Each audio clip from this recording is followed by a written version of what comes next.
అంటే మీరు చెప్తా ఉంటారు కదా రంగం ఎక్కినప్పుడు, నిజంగా దేవత మీ పైన ఎంతసేపు ఉంటుంది? ఉంటుంది. ఆమె పచ్చికుండ రంగం కాబట్టి 15 నిమిషాలు 20 నిమిషాలు మాత్రం ఖచ్చితంగా ఉంటుంది. ఓకే, 15-20 నిమిషాలు ఉంటుంది. ఉంటుంది. సో మీరు ఏమేమి చెప్తారు అవన్నీ మీకు గుర్తుంటాయా? లేదు, అసలు మేము ఉండవు. మేము అమ్మవారి అవతారం అంటే ఆమె పసుపు అవన్నీ ఎప్పుడైతే మాకు అలంకరణ చేస్తారో అప్పుడే మేము కొంచెం ఆ స్టేజ్కి వెళ్ళిపోతాం, అన్కాన్షియస్ స్టేజ్కి వెళ్ళిపోతూనే ఉంటాం. ఇంకా అయితే ఇంకో విషయం ఏంటంటే మీరు రంగం ఎక్కేటప్పుడు మీరు డిఫరెంట్గా రెడీ అవుతారు.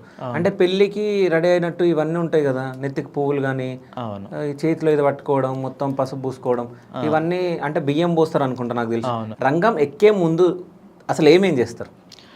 రంగం ఎక్కే ముందు ఇక బయళ్ళ వాళ్ళు ఉంటారు కదా, పచ్చికుండని పాతిపెట్టి అది ఏమేమి ప్రాసెస్ చేయాలో అవన్నీ వాళ్ళు అక్కడ ఏదైతే కార్యాలు ఉంటాయో, ఇప్పుడు 12 పనిబాటలలో ఏదైతే కార్యాలు ఉంటాయో వాళ్ళు అక్కడ నిర్వర్తిస్తారు. వాళ్ళ ఏమేమి చేయాలో కుమ్మరివాని కుండ అంటే కుమ్మరోళ్ళ దగ్గర నుంచి కుండ తెస్తారు.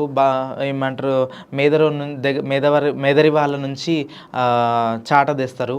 ప్రతి ఒక్క ఐటెం ఇట్లా ఉంటాయి అన్నమాట.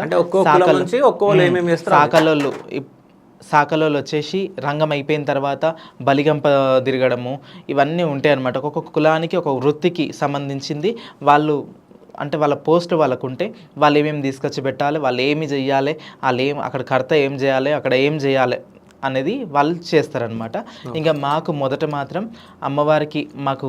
అమ్మవారికి ఏదైతే చీరలు ఉంటాయో ఆ చీర మాకు తెచ్చిస్తారనమాట. బియ్యం పోసి అమ్మవారికి మేము ఆ చీర కట్టుకొని బియ్యం పోసుకొని మా చేతిలో కిన్నెర ఉంటుంది అనమాట.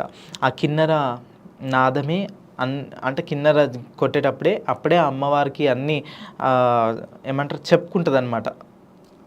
ఆకాశవాణి అంటారు కదా, అప్పుడే ఇంకా అదంతా చెప్పేదంతా ఇంకా